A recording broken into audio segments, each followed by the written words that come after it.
오늘 말씀 골로새서 1장 24절입니다. 1장 24절.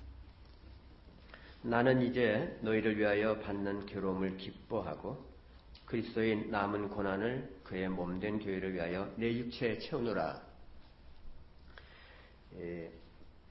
복음과 고난 시리즈의 이제 두 번째 말씀인데 본 시리즈는 오늘로서 마치게 되겠습니다. 이 고난 주제는 설교하는 사람에게도 어렵고 또 말씀을 들으시는 회중에게도 굉장히 어려운 말씀입니다. 그래서 우리가 복자를 써서 복음 이러잖아요, 그죠? 소리다, 소식이다, 복음 이렇게 말은 해놓고 거기에 왜 또 고생할 고자가 들어가는지 그 복음과 고난 그러면 좀 모순처럼 들리잖아요, 그죠? 그래서 어려운 거죠. 설명하기도 쉽지가 않습니다. 그래서 고난 시리즈 지금 딱 두 번째인데요, 이것이. 그래서 오늘 말씀 중에 성경 구절 자체를 여러 번 인용을 하게 될 것입니다. 그래서 성경의 말씀 자체가 고난을 복음과 관련해서 어떻게 설명하는가 하는 것을 이해하시는데 도움이 되시기를 바랍니다. 바울이 오늘 본문에서 굉장히 특이한 진술을 합니다. 그게 뭐냐면은 납득하기도 어렵고 굉장히 놀라워요. 왜냐하면 괴로움을 기뻐한다고 그랬어요. 정상적인 사람은 그런 말 잘 안 하겠죠. 어떻게 해서 고난을 기뻐할 수 있는가? 세상 사람들 가운데서도 이 극기 정신이 강한 사람들이 자신의 시련을 굉장히 담대하게 이렇게 강한 의지로 이렇게 넘기는 그런 사람들이 있어요. 근데 이 사도 바울의 경우는 그런 극기의 정신을 넘어서 고난 자체, 그 고통 자체를 환영하고 기뻐한다 그거예요. 그래서 사실은 바울이 지금 이 고난에 대한 자신의 견해와 자세를 피력하고 있지만은 실은 기독교의 고난관을 대변하고 있는 것입니다. 그래서 기독교의 고난관은 그럼 뭐냐, 어떤 것이냐 하는 것을 우리가 알아야 되겠죠. 가장 좋은 방법은 예수님의 말씀과 예수님의 생애를 우리가 살펴보면 좋을 줄 압니다. 예수님이 우선 자기 자신을 어떻게 소개했습니까? 이상스럽게도 세상 사람들이 바라는 그런 메시아관과는 정반대로 자기를 고난의 주라고 소개했어요.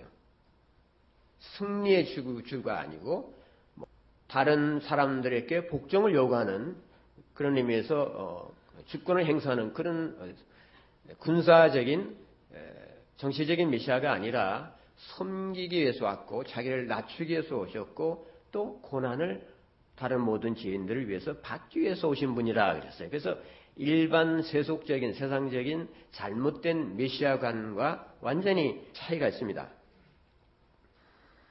그래서 제자들께도 여러 번 인자는 예수님 자기 자신을 가리켜서 인자라고 하시는데 그 인자는 사람의 아들이라는 뜻인데 다니엘서 7장에 나오는 말씀하고 관계 있습니다.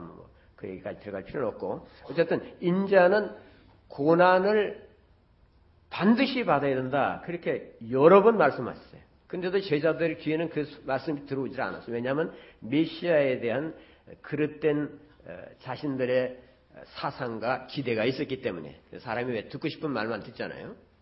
그래서 십자가의 길은 결국은 예수님에게 꼭 필요했다 그 말이죠. 그 왜 십자가의 길이 예수님께 필요했는가? 그래서 우리가 복음을 잘 살펴봐야겠죠.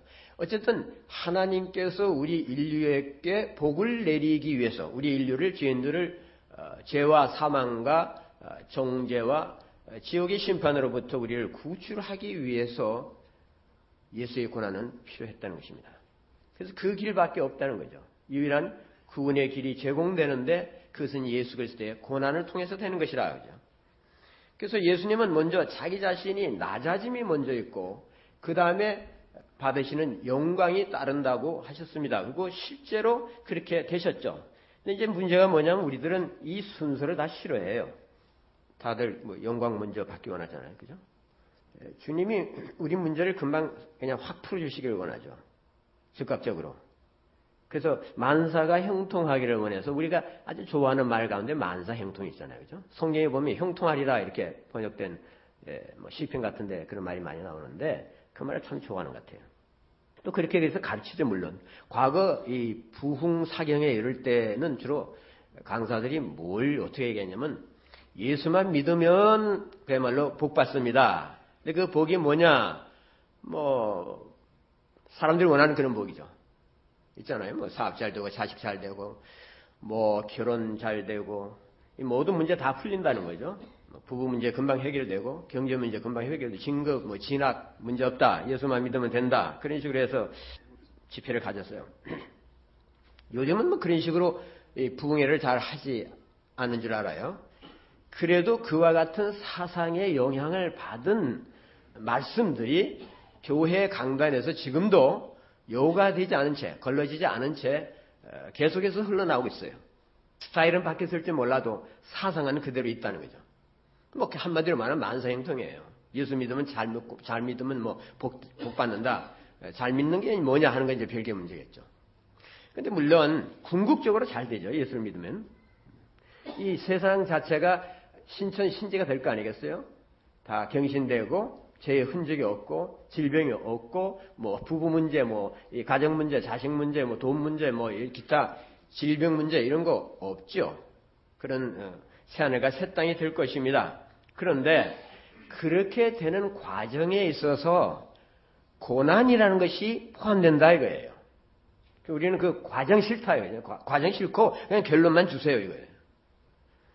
그래서 많은 사람들이 헛기도를 해요. 그렇게 해달라고 막 기도를 하니까. 그런 방법이 아니라고 예수님 오셔서 말씀하시는데도 불구하고 그 귀에 잘 안 들어오나 보죠. 어떻게 생각하냐면 예수를 우리는 믿는데 예수님이 우리를 위해서 행하신 그 모든 공적에 우리가 의존만 하면 된다. 예수께서 우리를 위해서 행하신 여러 가지 선행이 있고 또 뭐 그 고난이 있으신데 예수님 다 우리가 받을 고난 다 받으셨으니까 우리는 그저 예수님의 공적만 믿으면 된다. 예, 그렇습니다. 우리들이 구원을 받기 위해서는 그래야 됩니다. 신자들은 예수님이 가신 길을 따라서 살도록 하나님이 의도하셨어요. 이렇게 작정하셨어요. 그래서 하나님의 뜻이라고 그러죠. 우리가 하나님의 뜻을 알고 싶다고 많이 말하면서도 정작 성경에서 너무나 클리어하게 제시되고 명시된 하나님의 이와 같은 뜻에 대해서는 관심이 없어요. 베드로전서 3장 17절에서 말하기를 선을 행함으로 고난받는 것이 하나님의 뜻이라고 그랬어요. 잘 들으세요? 선을 행함으로 고난을 받는 것이 하나님의 뜻이라고 해요. 이것이 기독교예요. 선을 행하면 복을 받는다 이렇게 말해야 되지 않겠어요? 선을 행하는데 왜 고난을 받습니까? 자선을 하고 다른 어려운 사람을 도와주는데 뭐 내 얼굴에 침 뱉고 욕할 사람이 있겠어요? 여기서 지금 얘기하고 있는 것은 그 선행이라는 것은 복음과 관련된 것입니다. 그렇기 때문에 십자가에 뭐가 선한 것인가? 십자가의 복음을 전하는 것이 선한 것이고 내 육신의 소욕이 아닌 성령의 소원을 따라서 행하는 것이 선을 행하는 것이고 내 뜻이 아닌 하나님의 뜻에 자신을 굴종시키는 것이 하나님의 뜻이고 성령의 소원을 따라서 내가 주의 뜻을 이루는 것이 하나님의 뜻이고 이 세상의 불의가 아닌 하나님 나라의 의를 쫓아서 행하는 것이 선한 일이라 그죠. 그래서 고난이 오는 거예요. 왜 그런 일을 하면 고난이 오는가? 그것이 바로 악과의 싸움이기 때문에 그런 거예요. 악의 세력은 복음을 싫어해요. 예수님이 뭐 복음 전하시고 상 받으셨어요? 선지자들이 사도들이 복음을 전하고 어떤 대우를 받았습니까? 다 예외 없이 박해를 받았어요. 이런 성경의 엄연한 진리도 우리가 그냥 지나가 버려요. 우리 머릿속에 담겨 있지 않습니다. 이것이 우리의 신학이 되어야 되고, 이것이 우리의 교리의 바탕이 되어야 되고, 이것이 우리 믿음 생활의 기초가 되어야 하는데도 불구하고 그런 것을 무시하기 때문에 우리 신앙생활이 어떻게 됩니까? 어려운 거예요. 힘든 거예요. 예수 믿으면서 아주 힘들게 믿는 사람 뭐 한두 사람입니까? 기도할 때마다 힘든 기도 나오죠. 기도할 때마다 그야말로 즐겁고 기쁘고 행복하고 뭐 찬양 찬송 뭐 그런 영광스러운 기도만 나오는 게 아니잖아요. 주로 어려운 문제를 기도하고 그 따져보면 그 어려운 문제가 고난에 대한 복음적인 이해가 빈약하기 때문에 기인한 경우가 적지 않은 것 같습니다. 여러분 복음을 전한다고 해서 뭐 평화상 받고 뭐 노벨상 받았다는 사람 들어봤어요? 그런 거 없어요. 그것이 이 세상의 리얼리티라고. 왜 그것을 눈을 감고 살려고 그러냐 하죠. 우리들이 구원을 받고 나면은 어떻게 되냐 그러면 뭐 바로 천국 가는 것이 아니라 구원을 받고 나면 그 다음에 하나님이 원하시는 바의 방식에 따라서 살아야 하는 삶이 있습니다.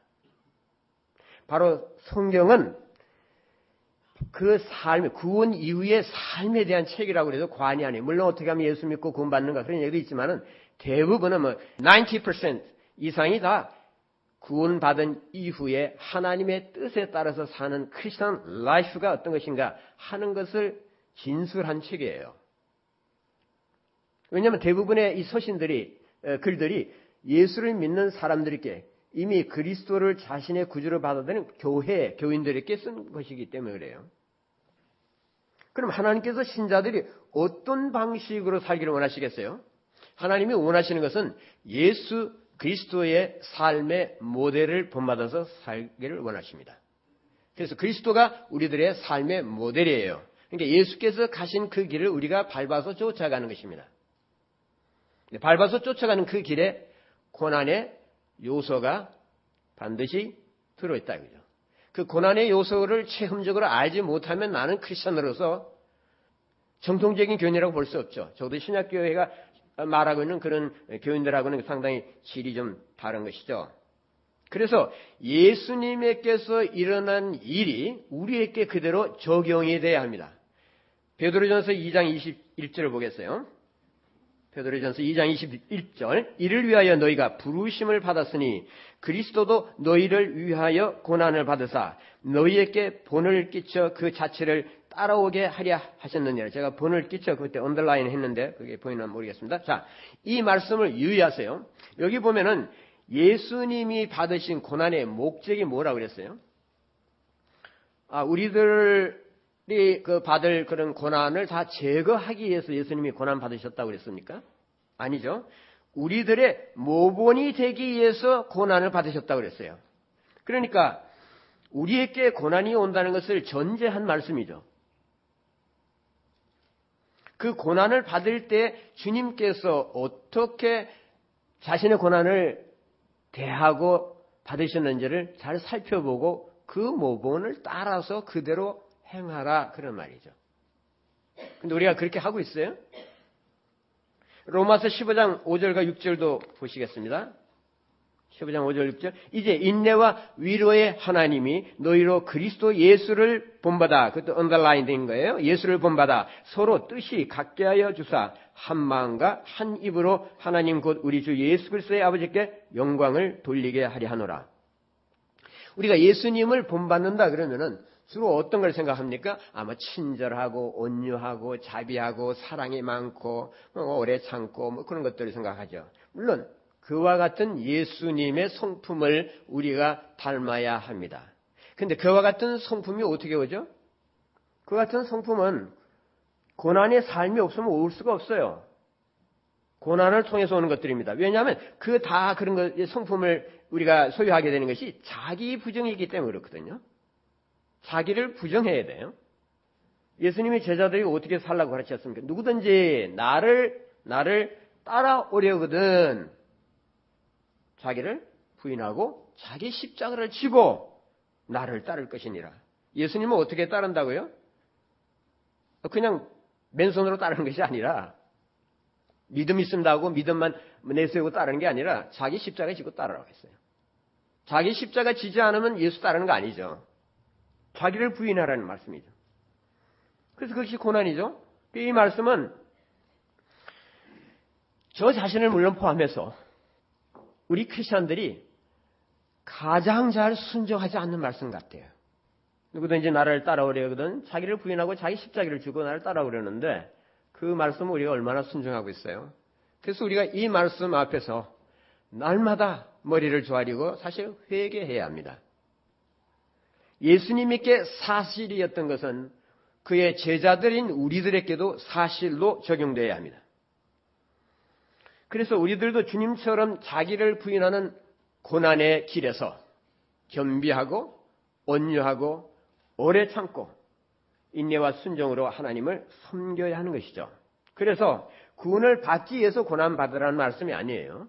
구원이라는 것은 예수 그리스도의 십자가의 공로를 그대로 의지하고 믿고서 거저받는 것입니다. 그렇지만 예수님의 삶의 방식이라는 것은 거룩한 우리 크리스천들의 거룩한 삶의 패턴이라 이거죠. 그 패턴 위에는 다른 모본이 없어요. 그런데 이제 우리가 한 가지 생각할 것은 이 고난이라는 것은 우리에게 굉장히 큰 유익을 줍니다. 우리는 그저 세상적인 것들이 많이 있으면은 그것이 나에게 유익하겠지 하고서 그것을 다 쫓아가지만은 사실은 그런 것은 이제 결국 다 없어지는 것이고 우리에게 진정으로 영구하고 오래가는 유익은 뭐냐? 그것은 하나님이 고난을 통해서 주시는 축복들이에요. 그래서 고난을 우리가 두려워하고 피하려고 할 것이 아니라 고난이 주는 유익이 뭔가 하는 것을 잘 숙지할 필요가 있고 성경 공부할 때 성경을 읽을 때 그런 데 주의를 하셔야 됩니다. 하나님 지금 복 주시기 위해서 잔뜩 그냥 쌓아놓고 지금 재놓고서 지금 기다리고 계신데 그 복을 클레임하는 사람이 없어요. 그 복을 찾아가고 싶은 사람이 아무도 복 받으러 오질 않아요. 그런 의미에서. 우리는 무슨 복을 달라고 그러죠? 날마다 복 달라고 그러는데 종류가 다른 복을 원하죠. 우리 큰 미스테이크죠. 그렇게 해서 우리 인생이 다 낭비되니 크리스천 라이프가 다 그냥 웨스트웨이 되는 거예요. 그래서 깨어있으라고 그래요. 말씀 똑바로 깨닫고 예수 믿으라는 거죠. 그러지 않으면 무슨 소용이 있습니까? 하나님이 주시고자 하는 복을 못 받으면은 그 사람 박복한 사람이 되는 거죠. 근데 뭐 다른 복들 좀 들어왔다고 그거 가지고 좋아하고 그거 가지고 신뢰해서 하나님 감사합니다. 물론 세상에 있는 여러 가지 필요한 것들을 하나님 주실 때 감사해야죠. 그러나 하나님이 진정으로 원하시는 복이 있으니까 그 복을 사모해야 된다. 그 복을 위해서 내가 달려가고 그것이 비록 고난이라는 포장에 쌓여서 온다 할지라도 그 속에 들어있는 하나님의 깊은 뜻을 생각하고 그것을 열어볼 생각을 해야 된다. 이거 고난 봉지가 오늘 배달이 됐네. 잘못 들어왔어요 우리 집에. 리턴 시켜버리네. 하나님의 그 창고에는 복의 창고에는 맨날 그 리턴드 된 그 파슬이 잔뜩 쌓여 있어요. 하나님 기다리시죠. 언제 또 보내세요? 자주 보내신다고요. 계속해서 자주 돌아와. 주소 완전히 뭐 자들 이제 이사 가버렸다고 이렇게까지 얘기해버려요. 고난의 유익이 뭐냐? 우리의 무릎을 낮게 하는 거죠. 우리의 고개를 숙이게 하고 고난이 오면 사람 기도하게 돼 있어요. 또 고난이 뭘 갖다 주느냐? 순종을 배우게 하죠. 예수님도 고난을 통해서 아버지께 순종하는 것을 배웠다 그랬습니다. 순종이라는 건 배우는 것입니다. 그냥 믿음 있다고 쑥 나오는 게 아니라 역경의 계단을 밟으면서 내가 아버지 앞에 고개 숙이고 그 뜻에 복종하고 아버지가 바라고 주기를 원하는 그 축복을 받기 위해서 나 자신이 하나씩 둘씩 배워나가는 거죠. 고난은 예수님에게도 필요했거든요. 그렇다면 우리에게 필요하지 않겠습니까?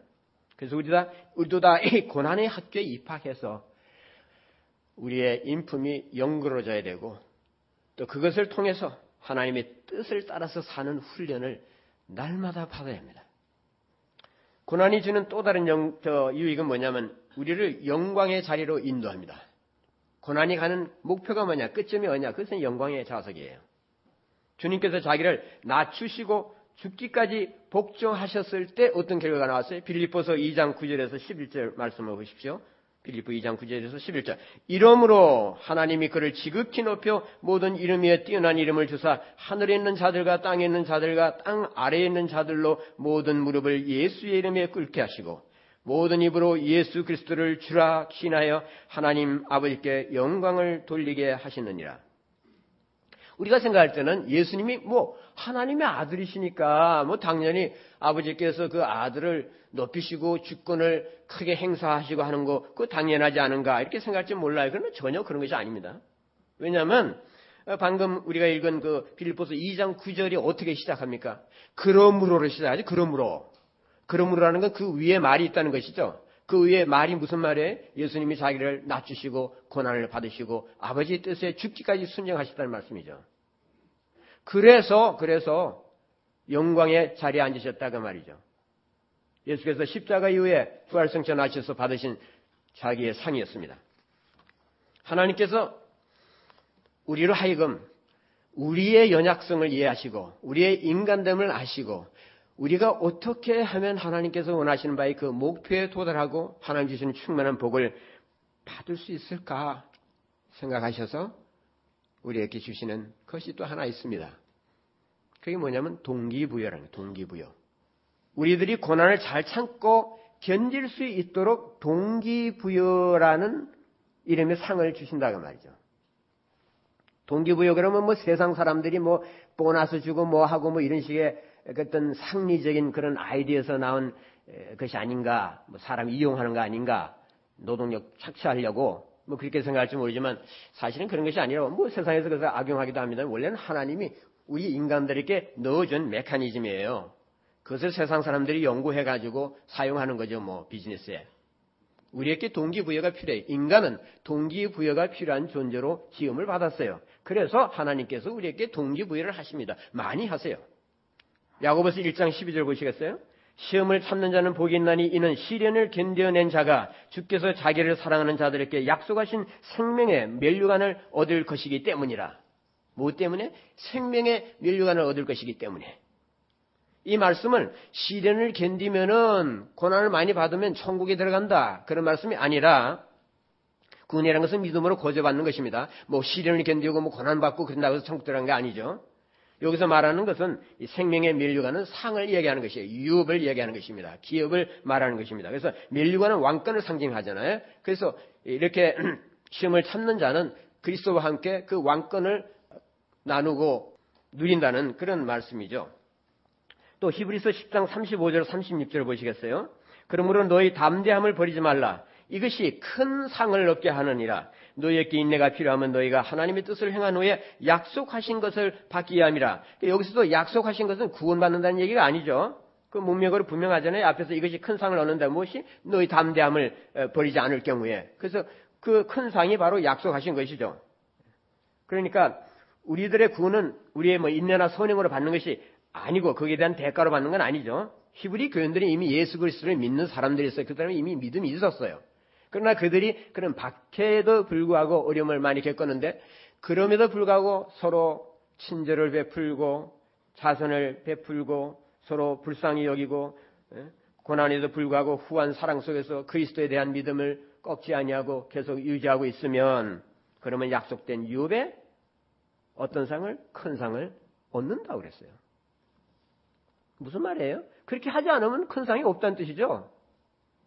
성경에 너무나 명백한 말을 그냥 뭐 이렇게 저기 이리저리 복잡하게 만들 필요 없어요. 있는 그대로 보시면 되는 거죠. 뭐 사실상 예수님께서도 이 말은 좀 놀라울지 모르겠어요. 처음 들으신 분들은 예수님께서도 자신이 받으실 상을 생각하고 십자가를 하셨어요. 히브리서 12장 2절을 보시겠어요? 믿음의 주요 또 온전하게 하시는 이인 예수를 바라보자. 그는 그 앞에 있는 기쁨을 위하여 십자가를 참으사 부끄러움을 개의치 아니하시더니 하나님 우편 보좌의 우편에 앉으셨느니라.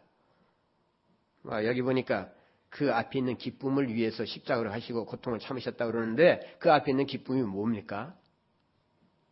우리들이죠. 우리들. 십자가를 통해서 구속받을 하나님의 자녀들이 있을 것을 바라고 믿고 또 그것이 하나님의 약속이니까 또 그 후에 영광의 보좌 하나님 우편 보좌에 앉으실 것을 생각하시고 십자가의 고통과 수치를 참으셨다고 그랬잖아요. 얼마나 큰 동기부여예요. 하나님이 뭐 무정하게 무조건 뭐 이렇게 해야 된다 그러시는 분이 아니죠. 박해는 상을 가져옵니다. 상을 가져오는 전령이에요. 주님을 위해서 하나님의 나라를 위해서 받는 시련은 반드시 하나님의 칭찬이 있어요. 하나님의 상이 있어요. 하늘의 상이 크다고 했습니다. 마태복음 5장 12절을 보시겠어요? 기뻐하고 즐거워하라. 하늘에서 너희의 상이 큼이라. 너희 전에 있던 선지자들도 이같이 박해하였느니라. 우리가 그리스도를 위해서 모욕을 받고 박해를 받으면은 하나님부터 상이 있을 것을 기대할 수 있다는 얘기죠. 그리고 기뻐해야죠. 하나님은 우리에게 무조건 순종하라, 무조건 나를 따르라, 무조건 희생하라, 무조건 복종하라, 무조건 인내하라, 무조건 자기를 낮추라, 그렇게 말씀하시는 분이 아니에요. 감당할 수 있는 능력도 주시고 이와 같은 동기부여를 통해서 우리를 격려하십니다. 그래서 바울은 디모데에게 말하기를 오직 하나님의 능력을 따라, 하나님의 능력을 따라. 능력 받는다는 얘기죠. 능력 받아서 그 능력을 가지고 복음과 함께 너 죄와 함께, 죄 때문에 받는 것이 아니라 복음 때문에 복음과 함께 고난을 받으라, 그렇게 말했어요. 복음 때문에 받는 고난에 하나님이 공급하시는 능력이 있다는 것입니다. 격려를 하시는데 그 격려의 방법이 뭐냐? 상이 있다는 것이에요. 그래서 상이라고 하면 뭐 편익견에 들어가지고 그거 나쁜 거 아닌가 그렇게 생각하는 분들이 많아요, 사실. 근데 사실은 상의 아이디어는 구약에서부터 계속해서 내려오는 것입니다. 히브리 민족의 피와 살 속에 깊이 젖어 있는 거예요. 굉장히 중요한 주제죠. 사실상 상에 대해서 가장 많이 가르치신 분이 누구예요? 예수 그리스도예요.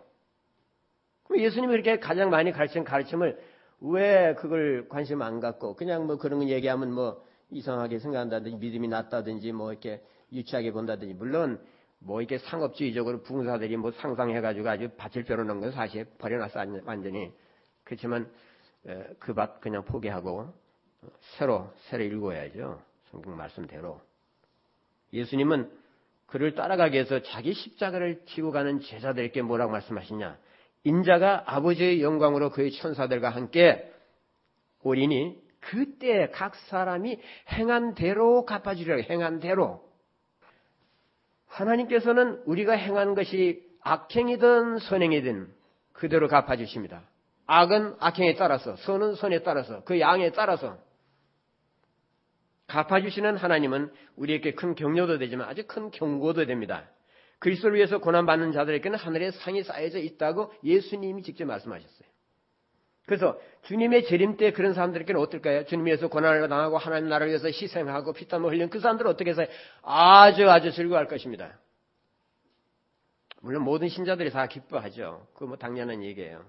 그렇지만은 주 예수를 위해서 살지 않고 고난 겪지 않고 자기 중심적으로 편안하게만 산 사람들은 부끄러움도 함께 당한다고 성경에서 말하고 있어요. 자기의 공로가, 고린도전서 3장 15절 이하 뭐 여러 가지 말씀 보시면 자기가 좋다고 생각한 거, 자기가 복이라고 생각한 거, 자기가 기여했다고 생각한 거, 희생했다고 생각하는 거, 하나님 나라를 위해서 뭔가 자기가 보탠 것이 있다고 생각하는 그 모든 공적들이 하나님의 심판대 앞에서 평가를 받고서 이거 지푸라기였다. 그래서 그게 다 타버리고, 이거 나무 쪽에 불과했다. 다 타버리고, 가짜 보석이었다. 다 타버리면은 그때는 어떻게 되느냐. 그 영혼은 구원을 받는다 그랬어요. 그렇지만 수치를 당한다 그랬어요.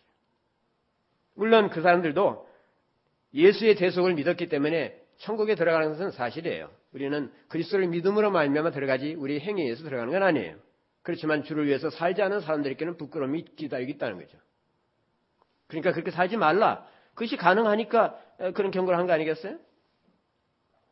주님을 위해서 고난받은 성도들에게는 특별한 기쁨이 있고 특별한 상이 있는데 그것을 자기는 못 받으니까 어떻게 되는 거예요? 기쁨이 없고 즐거움이 없겠죠. 그런 사람들에게는. 주를 위해서 살지 않으면 여러분 반드시 잃어버리는 것이 있습니다. 그 잃어버리는 것이 뭔가? 잃어버려서는 안 되는 것들이에요. 예를 들어서 주님의 나라를 위해서 고난과 시련을 받지 않으면은 고린도후서 1장 4절에서 사도 바울이 말한 의미를 우선 이해를 못하고 그 다음에 거기에 담겨 있는 하나님의 그 귀한 주옥 같은 축복들을 상실하게 됩니다. 거기 무슨 말씀인지 제가 읽어드릴게요. 우리의 모든 환난 중에서 우리를 위로하사 우리로 하여금 하나님께 받는 위로로서 모든 환난 중에 있는 자들을 능히 위로하게 하시는 이시로다. 뭐 위로라는 말이 얼마나 많이 나온지 모르겠어요. 환난 중에서 하나님께로부터 받는 위로가 있다 그 말이에요. 환난 중에서 믿음을 지키지 아니하고 시련의 길을 밀어버리고 그것을 인정하지 않고 거기 담긴 하나님의 뜻을 경시하는 자들에게는 고난 가운데서 오는 하나님의 그 위로가 뭔지 모른다 그 말이에요. 그 복을 잃어버리면서 산다는 것입니다. 그리스도를 위해서 고난을 받지 않는 신자들은 그런 체험이 없으니까요. 그래서 그런 신자는 고난 속에서 시련 속에서는 하나님의 임재와 하나님의 능력과 하나님께서 주시는 칭찬을 내가 듣지 못한다니. 그런 격려를 받지 못해요. 하나님의 능력이 뭐라는 것도 몰라요. 내가 시련을 어떻게 견디고 할 수 있다. 그런 것을 내가 이렇게 해서 견뎠다. 하나님 참 감사합니다. 그것이 하나님의 능력이라는 것을 내가 이제 알겠습니다. 하고 하나님을 찬양하는 그런 복에 가담하지 못한다. 그 말이에요. 아니 받는 시련이 없는데 무슨 뭐 위로가 있어요. 베드로후서 4장 14절을 보겠습니다. 너희가 그리스도의 이름으로 치욕을 당하면 복 있는 자로다. 영광의 영 곧 하나님의 영이 너희 위에 계심이라. 여러분, 주의 이름을 위해서 그리스도의 복음을 위해서 하나님의 뜻을 위해서 내가 당하는 모욕이 없으면은 영광의 영 곧 하나님의 성령께서 내 위에 임재한다는 것을 알지 못하지 않겠습니까? 주님을 위해서 살지 않으면 그런 축복을 받지 못하는, 그걸 상실하는 거예요. 그 많은 축복들을. 그런데도 우리가 하나님 앞에서 불평할 수 있어요. 하나님, 나는 왜 이렇게 복이 없습니까? 나는 왜 이렇게 박복하면? 나는 왜 이렇게 못 삽니까? 나는 왜 이렇게 가진 것이 없습니까? 나는 왜 이렇게 병이 많습니까? 나는 왜 자식들이 제대로 안 됩니까? 똑같은 인간으로 세상에 태어났는데 나는 왜 옆집보다 못 살고 왜 모든 것이 제대로 안 되고 나는 예수 믿고서 잘 된 게 뭐가 있습니까? 내가 받은 복이 무엇입니까? 라고 항의하시겠어요?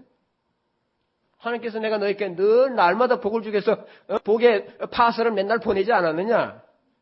너 안 열어보지 않았니? 발로 차지 않았니? 쓰레기통에 넣지 않았니? 그거 관심 없지 않았느냐?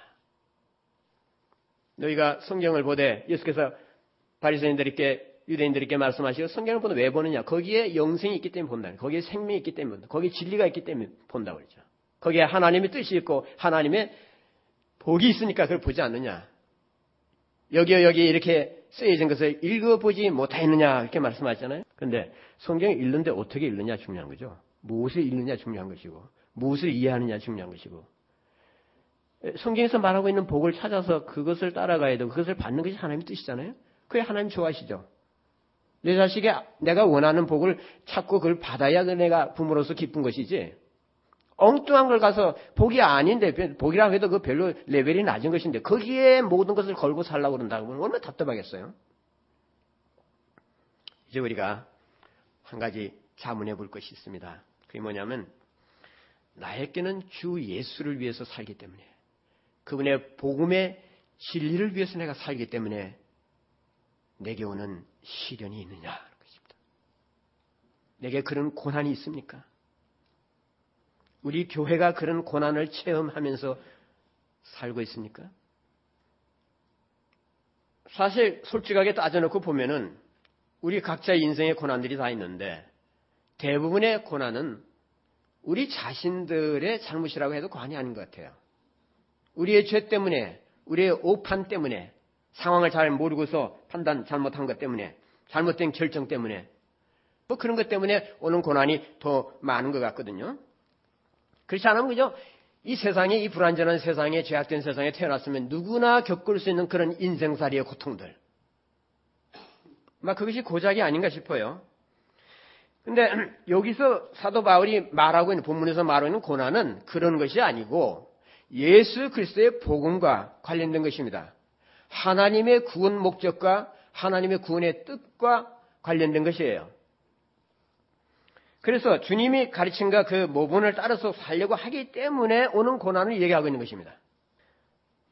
그래서 그 고난 속에서 하나님 주시는 기쁨이 있고 능력이 있으니까 하나님의 그 가까우심이 있으니까 하나님의 그 임재를 즐겨라 그러는 거죠.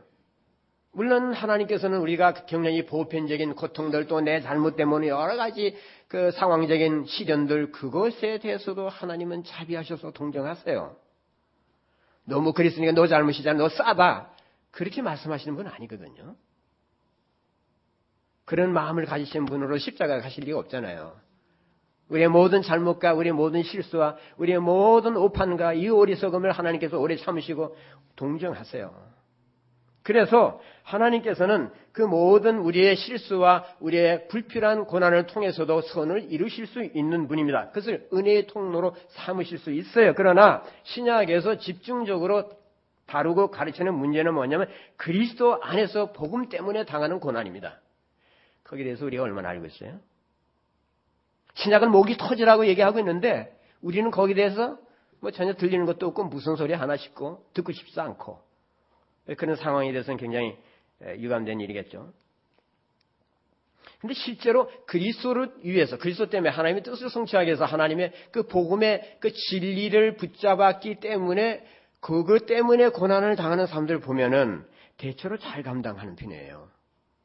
그렇지 않은 사람들은 인생 고난들 가지고 막 너무나 그냥 힘들어하는데 자승자박의 고난을 놓고서 주님이 주신 십자가라고 뭐 고난이라고 뭐 이것이 육체의 가시라고 그냥 미화시키거나 그것을 영성화시키는 일을 조심해야 됩니다. 하나님이 말씀하시는 시련 가운데 있는 고통도 이런 것에 대한 가르침을 완전히 이게 경시하는 그런 자세가 아니겠어요? 우리에게는 내 이름이 아닌 주 예수 이름과 주의 복음 위해서 가는 고난이 있어야 되고 그 다른 모든 내 잘못으로 나의 죄 때문에 일어나는 고난에 대해서는 우리가 주님 보고 뭐 주여 주여 하고 불평하거나 괴로워할 것이 아니라 회개부터 해야 되는 거죠. 내가 이거 어리석어서 이랬습니다. 하나님. 성경 말씀 내가 거꾸로 읽어서 이렇게 된 거예요. 저의 미련함을 긍휼히 여기소서 하고 이게 깨닫게 해달라고 그러고 이 자복을 해야죠. 그런 거 놓고서 회개해야 되는 거 아니겠어요?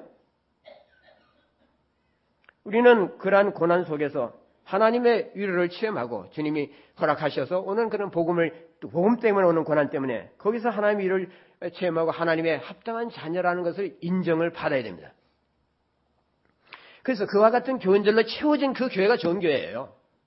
그 교회가 강한 교회입니다. 그 교회에 하나님이 임재하시고 하나님의 영광이 드려지고 그런 성도들의 심령 속에 하나님이 강력하게 역사하셔서 복음의 진리라는 것을 내가 구원 받았다는 것을 더블로 확인시켜 주시고 그래서 그리스도 안에서 인생은 살 가치가 있다고 고백하게 하는 것입니다. 그래야 교회가 힘이 있지 않겠어요? 그래야 예수 믿는 것이 신이 나지 않겠습니까? 그래야 나의 좌절과 나의 여러 가지 자초되는 일들과 나의 실망과 여러 가지 역경 속에서도 나는 쓰러지거나 그러나 아주 쓰러지지 아니하고 다시 일어선다 이거죠. 무슨 뭐 교회가 뭐 사람들만 잔뜩 와 있다든지 뭐 목회자의 무슨 화려한 경력이라든지 뭐 외국 유학의 커리어라든지 무슨 학위라든지 뭐 헌금이 많이 나온다든지 건축물이 뭐 엄청나게 크다든지 이런 것이 교회의 크기 진정한 의미에서 교회의 좋고 나쁜 것을 결정할 것이 아닙니다. 많은 사람들이 거기에 현혹되고 있어요. 참 교회의 능력이라는 것은 그런 데 있는 것이 아니라 그리스도의 고난에 참여하기 때문에 그 복음을 위해서 살기 때문에 그 사람의 삶에서 풍겨나는 향기예요. 그리스도의 향기입니다. 그 향기를 맡기 위해서 그것이 하나님께 드리는 진정한 제물이기 때문에 하나님께서 옛날처럼 성소로 오셔서 그 제사를 연락하시고 흠향하신다고 그랬거든요. 우리 교회에 오신다면 하나님이 뭐를 흠향하시겠어요? 무슨 냄새를 흠향하실 것 같아요? 내 삶을 보신다면 내 삶에서 어떤 냄새를 맡으실 것 같습니까? 그리스도의 향기일까요? 마땅히 그래야죠. 그래 하나님 나를 기뻐하시고 나를 축복하십니다. 여러분 환난을 어떤 자세로 맞이하세요? 환난이 없어지기만을 위해서 기도하십니까? 당황과 두려움 속에서 예기치 않은 사고 속에서 우리가 낙심하고 괴로워하고 눈물을 흘리고 힘들어하는 거 하나님이 이해하세요. 그렇지만 한숨과 울음으로 나날을 그렇게 늘 보낸다면은 그런 자세로 고난을 대하면은 고난을 통해서 하나님이 주시려고 하는 복을 전혀 체험하지 못해요. 이 세상에서 성도는 환난을 피할 수 없습니다. 성경의 분명한 말씀이에요. 성도의 환난은 반드시 있는 것입니다. 있어요. 필요해요. 환난을 겪으면서 자라도록 하나님이 작정하셨어요. 환난이 없으면 이상하게 안 자라요, 우리가. 환난 속에서 예수님을 우리가 새롭게 만나야 됩니다. 환난 가운데서 역사하시는 하나님의 위로를 우리가 체험해야 됩니다. 환난 속에서 하나님이 나에게 능력 주시는 것을 내가 실제로 알아야 돼요. 예수 믿으면서 편안하게 사는 것을 복받았다고 생각하지 말아야 됩니다. 고난을 또 미화시키는 것도 나쁘지만 고난을 부정하고 외면하고 그래서도 안 되죠. 고난 속에 그러나 하나님이 주시는 말로 형언할 수 없는 기쁨과 환희가 있다는 것. 그게 성경의 가르침이에요. 물론 고난 속에 눈물도 있고 아픔도 있죠. 고난 당해본 사람들 그거 다 알지 않겠어요? 어느 문인의 말처럼 인생에 눈물 젖은 빵을 맛보지 않은 사람이 어디 있겠어요? 눈물이 젖은 빵을 먹는데 웃음이 튀어나오겠어요? 그러나 고난 속에서 하나님의 영이 우리와 함께 하시고 환난 속에서 주님이 우리와 함께 고통하십니다. 그렇기 때문에 환난 중에서도 담대할 수 있고 즐거워할 수 있고 사도 바울처럼 기뻐할 수 있다는 거죠. 그것이 그와 같은 얘기입니다. 그와 같은 경지죠. 물론 하나님께서 뭐 고난 자체, 고통 자체, 시련 자체를 즐거워하라 그렇게 말씀하신 적이 없어요. 뭐 이를 악물고 고난을 참으면서 억지로 즐거워해야 된다. 그런 말씀하시지 않았습니다. 환난 자체를 즐거워하는 것이 아니죠. 환난이 있음에도 불구하고 그것을 달갑게 여기고 기뻐할 수 있어야 한다는 거죠. 그것이 우리 크리스천들의 자세입니다. 그런 거 배우지 않고 지금까지 우리가 뭘 하고 살았다는 거예요? 유행하는 축복신앙, 성공신화에 여러분 넘어가지 마세요. 그것은 복음이 아니에요. 주님은 고난에 줄어서 이 세상을 우리를 섬기기 위해서 낮은 자로 오셨습니다. 주님이 십자가를 지고 가셨으니까 뭐 우리가 지고 갈 십자가가 있나? 고난은 하나님이 다 지고 가요. 뭐 병도 다 가져가시고 모든 악한 것도 다 가져가셔서 못 박으셨으니까 나는 지금부터 태평성세를 누리면 된다. 그건 성경의 논리가 아니잖아요. 주님이 십자가로 지고 가신 것은 우리의 고난이 아니고 우리들의 죄입니다. 죄를 지고 십자가로 가셨어요. 세상 죄를 지고 가는 하나님의 어린 양을 보라 그랬지 세상 시련을 지고 가는 하나님의 어린 양을 보라고 세례 요한이 외치지 않았습니다. 주님이 십자가로 지고 가신 것은 나의 뭐 이걸 자질구레한 뭐 고난 그런 거 다 지고 가셔서 내가 편안하게 되기 위해서 한 거 아니라 아까 우리가 읽은 베드로의 말씀처럼 주님이 십자가로 가신 것은 어떻게 우리에게 모범을 보이게 했어. 시련이 십자가였지만 고통의 십자가였지만 그것은 우리에게 본이 되기 위한 것이라 그죠. 주님의 십자가를 믿는다면 주님 명령대로 주님의 십자가 지고 우리가 자기 십자가 지고 주님을 따라야겠죠. 비록 세상에는 알 수 없는 고난들이 많아요. 설명할 수 없는 고난들 너무 많습니다. 그러나 그럴 때라도 우리들은 하나님의 선한 섭리를 믿고 주님을 계속 따라가야 한다.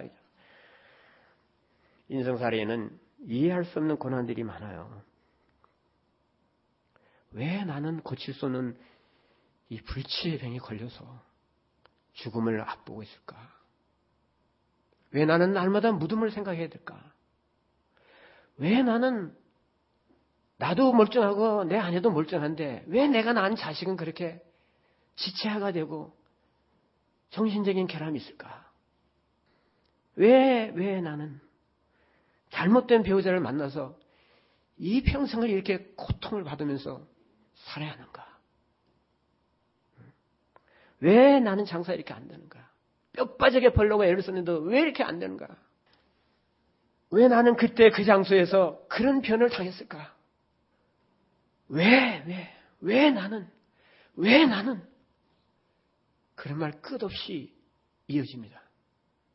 그러나 우리 편에서는 이해할 수 없는 고난이라 할지라도 하나님 편에서, 주님 편에서 이해할 수 없는 고난은 없어요. 주님께서는 어떤 불행도 그것이 뭐 나의 잘못이건 타인의 잘못이건 그 누구의 잘못도 아니든지 간에 그 모든 시련을 우리들의 이익을 위해서 은혜로 사용하실 수 있는 분입니다. 우리는 화가 복이 될 때까지 역사하시는 하나님의 불절의 사랑과 그분의 주권적인 능력과 그분의 섭리를 믿어야 합니다. 고난 가운데서 기뻐하는 것 무엇을 의미하는가? 그것은 우리가 복음을 깨달았다는 증거예요. 예수님의 고난의 삶이 우리들의 삶의 패턴으로 이어질 때 그때 나는 비로소 하나님이 어떤 분이라는 것을 깨닫고 그분의 능력이 무엇이라는 것을 알고 내가 가는 길이 옳은 길이라는 것을 확신하게 됩니다. 그리고 나는 내 삶의 진정한 의미를 체험합니다. 우리는 고난이 없기를 바랍니다. 그러나 우리가 고대하는 하나님 나라의 영광은 고난의 오솔길을 거쳐서 가는 길이에요. 고난의 뒤안길에서 우리는 하나님을 만나고 고통의 아픔 속에서 우리는 성령을 체험합니다. 환난의 고독 속에서 우리들은 천사의 시중을 받습니다. 왜 고난이 꼭 필요한지는 언젠가 때가 되면 지금보다는 훨씬 더 선명하게, 온전하게 이해하게 될 것입니다. 우리가 주님의 얼굴을 서로 맞대고 만날 그날에 우리는 내가 겪었던 고난의 의미를 다 깨닫게 되고 또 이 세상이 가졌던 고난의 의미까지도 알게 될 것입니다. 그러나 지금은 다 알지 못하지만 고난의 길을 가신 우리 주님을 붙들고 살아야 합니다. 고난 속에서 하나님의 임재와 위로와 능력의 공급이 있다는 그 약속을 말입니다. 그리고 우리 주 예수 그리스도의 복음을 위해서 희생한 나의 피땀들이 언젠가는 하늘의 보상으로 주님의 피 묻은 손을 통해서 나에게 넘겨질 날이 있을 것을 또한 믿어야 하고 착하고 잘하였도다 충성된 종아 라고 칭찬하시는 그 주님의 음성을 듣는 그 날을 위해서 오늘도 우리는 주께서 허락하시고 작정하신 고난의 길을 담대하게 걸어가야 합니다. 자기 십자가를 지고 사는 삶 광야의 삶과 같습니다. 그러나 광야를 지나지 않으면 가나안에 닿을 수 없습니다. 광야의 고통은 그래서 의미 있는 고통이에요.